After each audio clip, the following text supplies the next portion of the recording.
Hello guys, and welcome to another PvP commentary on the Stamina Templar. And today's commentary, we are going to be looking at that kite game and those epic getaways. So as you can see here, we are engaging with the blue, and yeah, we're going to get Zerg pretty good here. But before that happens, we're going to try to put some pepper into this guy.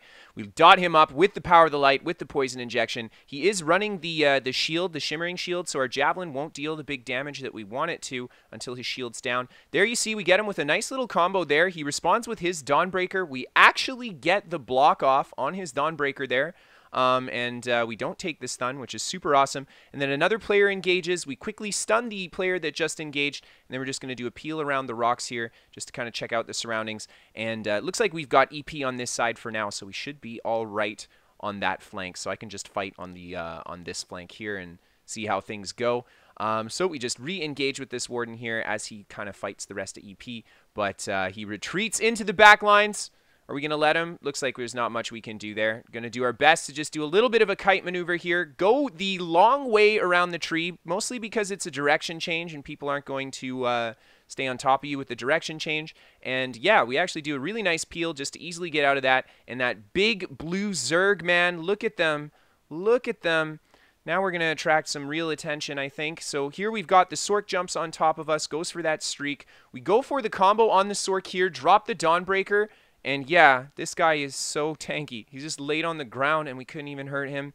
Oh my lord. So to kill him, we're going to have to, we're going to have to wait. He's going to be the last target if we can kill him. So we're just going to do a quick peel back here and just split them up just a little bit more because we have more and more attention coming from these blue players here. We get a nice set on the combo on this guy here. Big heavy attack executioner and the power of the light coming in clutch to finish him off there. And now we've got just, I think, this guy left on us. So we're going to fight back here and put the pressure on him. We get a good stun there, good power of the light poison injection. Unfortunately, we couldn't get the combo all at once, and he is a Sork, so he's very fast, and he's going to be able to get away. And now we've got more blue, of course, re-engaging with us here. And yeah, oh yeah, this is fun. We're almost out of potions, so our last potion's coming up pretty soon here, and then things will get real interesting. So we just keep peeling around these rocks. As long as we stay mobile, these guys are not going to be able to lock us down. The second we just hold still is when someone's going to jump on top of us and absolutely destroy us. So we just have to keep moving around, even if there's no one on top of us, because you never even know where those Nightblades are going to be. Just be careful more than anything. And as you can see here, a lot of these blue players, they're kind of wise to my tricks, and they just leave. They don't even stay around for it. We get a great stun off on this guy, power the light poison injection into that binding javelin, roll through him for that huge Dawnbreaker combo. This Sork here is just kind of watching, and sorry man, no watching today. We're going to kill him as well, and then we come to fight this last Templar here. He goes for the Eclipse on us. We just purged the Eclipse to get that CC immunity right away, and we continue to work the Templar, but he holds his block, and we get bum rushed again by a lot of blues here. And what we're going to do is we're going to do the peel through the gate, and then we come back around the other side, and then we're going to teleport back into this gap here. Unfortunately, I timed the teleport just a little bit off there, so we didn't make it all the way through the gap and got stuck. If it was a little bit cleaner, it probably would have been better. We had an easier time with this fight, but it was not. Now we're in big trouble, I think. We've got a lot of blues on us, no potions, and not even enough stam to break a CC, no magicka to cast. Yeah, we're just going to do what Templar does best. Maybe not Templar, but what a Swifty Armor medium build does best. Seriously, Swifty medium is so good, guys. We're just going to do a little bit of a weave around the buildings and peel out the side along the wall here and just sprint away because we're not going down because we don't have pots. That's what I'm saying. We're going to go get more potions and come back before we go down. And we actually managed to make the escape there. Very, very nice. Now, this clip here is another kind of kite clip. And this one here is focusing big time on the survival. And not just that, but in this fight, we have to kite very good players. And they come at us very, very, very hard. I would say that these guys are attacking you about as hard as any kind of higher tier PvP player would come at you in PvP. And this particular group here, too, I'd been kind of pestering them for a little bit. So at this point, I had gotten quite a bit of attention from them. And my whole goal here, being alone inside this keep, is just to stall their siege. The longer they spend chasing me around this tower, the more time we have for EP to show up, and we can prevent this PV door keep flip from happening. So the fact that they're fighting me in this tower is perfect. This is exactly where I want them, and I don't even have to kill anybody here. All I have to do is continue to kite them and just not die myself.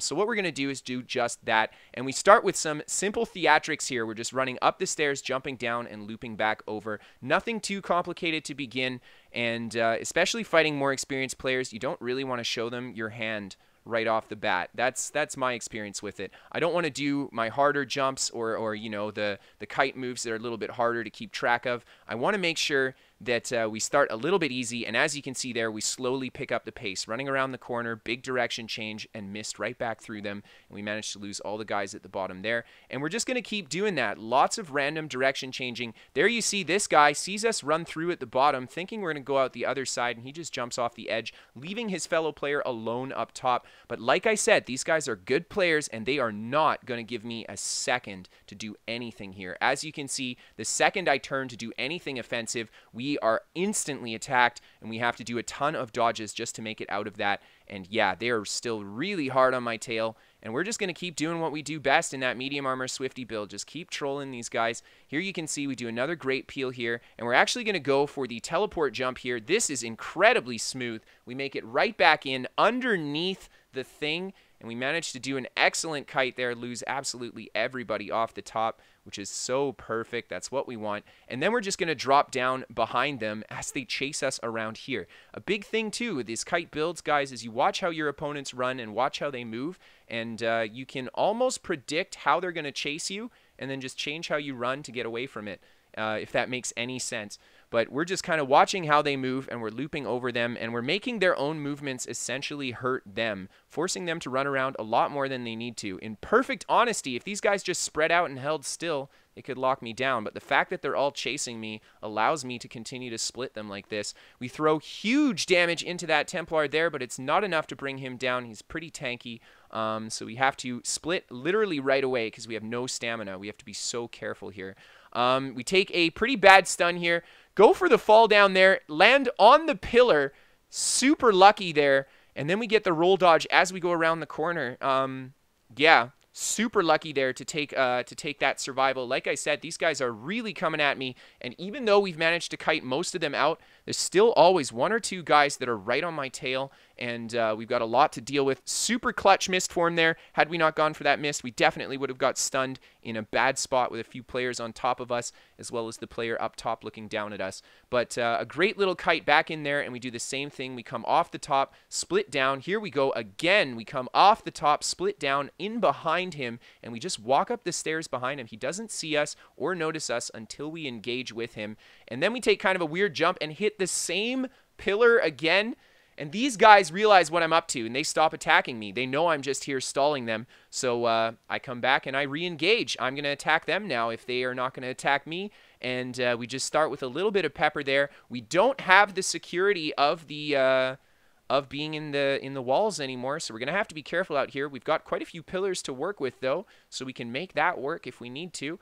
And yeah, we're just going to keep poking these guys. We did a great job. We had a good amount of stall on them so far. So I think that if we can keep this up, perhaps we could actually get a successful defense here. Here comes the glass cannon gank blade. And of course, we're on our toes, so we managed to dodge and survive the combo. Thanks to just being on our toes there. If we were not paying attention, he probably would have killed us instantly. So we got pretty lucky there that he dropped the combo on us when we were making sure that we were astute, had our defenses up. And now we have a friendly pack player. It's my great friend Akinos, another YouTuber and streamer. You guys can check him out if you want. But yeah, he's going to help me out with this. We bring down the player up there, and then he drops a meatbag siege on them, and we start attacking. And here come the rest of the EP, and this is absolutely perfect. Look at that. It was about a 4-minute fight to take those guys in the walls there and just survive, not really do any, like, we got some decent damage, but we weren't going to get the kill, I think, is just too much. And if we got the kill, there's no way we were going to defend it and keep the kill down. But yeah, perfect kite game. 2 actually pull the defense of this keep. We held just long enough. EP shows up, and there you have it. And for the last clip here, guys, we are going to have yet again some more kite gameplay, because that is the focus of this video. We got a lot of footage playing Ghost this week, and I did a little bit of like themed PvP commentaries for the commentaries, so I hope you guys enjoyed it. And in this fight here, we're going to have to fight quite a few DC players with nothing but a pillar to kite them out. And yeah, the pillar work is tricky, I'll say that. One pillar is really not enough to kite players like this, and you can see already, like, these guys are quite good players. Again, all of these kite features are against better players, because against the weaker players, honestly, we end up killing them more often than not. But against the better players, we have to have that strong kite game, otherwise they just nuke us so fast. And here you can see we've got what looks like four heavy armor stamina builds on top of us on this thing. And another EP player comes in after that initial kite that we do, gets some great damage, and we crit rush in and seal the deal on that kill. Unfortunately, the other EP player goes down because he's not running kite style, so he can't survive on the pillar against these guys, and we're just going to make ourselves impossible to touch. And that's honestly all that we need to do to stay alive here. These guys are not running a gap closer, and as long as we keep moving around like this, we can tank them almost indefinitely. We just have to be careful not to take a bad Dawnbreaker, so make sure we keep our block up when we get in melee range from these guys, and try not to get caught off guard by a really bad Dawnbreaker, because that's really honestly what's going to take us down fighting these two players that are left. The rest, as you can see, have kind of like stood back. They're like, no, we're just going to watch, and thank you, because I don't think that we could survive if it was 3 still. The resource is looking a little slim, and like I said, a pillar is not enough terrain to really kite things out successfully, but we're still going to try it. Here we go again for the same kind of like sprint away precog combo, and we just do a bow heavy attack to bounce on behind them afterwards. And that last precog combo actually discourages that other DC player from re-engaging, and we're just left with the last guy here. And we're just going to put a bit of pressure, set the combo, and here comes another EP player. We get him with this javelin stun. The other EP player, I think, seals the deal with that execute there. We just pop a bow heavy. But yeah, great kite gameplay. Ghost OP, guys. Anyhow, I hope you guys enjoyed that clip. If you did, feel free to hit that like and or subscribe button. If you guys want to see live gameplay, come check me out on Twitch. We play almost every day. And then finally, we are sponsored by What the Fast, a VPN for gamers. No credit card to sign up. Gives you better ping to your favorite games. Completely free to try. So if it doesn't help you, no harm, no foul. Thank you guys for tuning in again. And yeah, I hope to see you again in the future.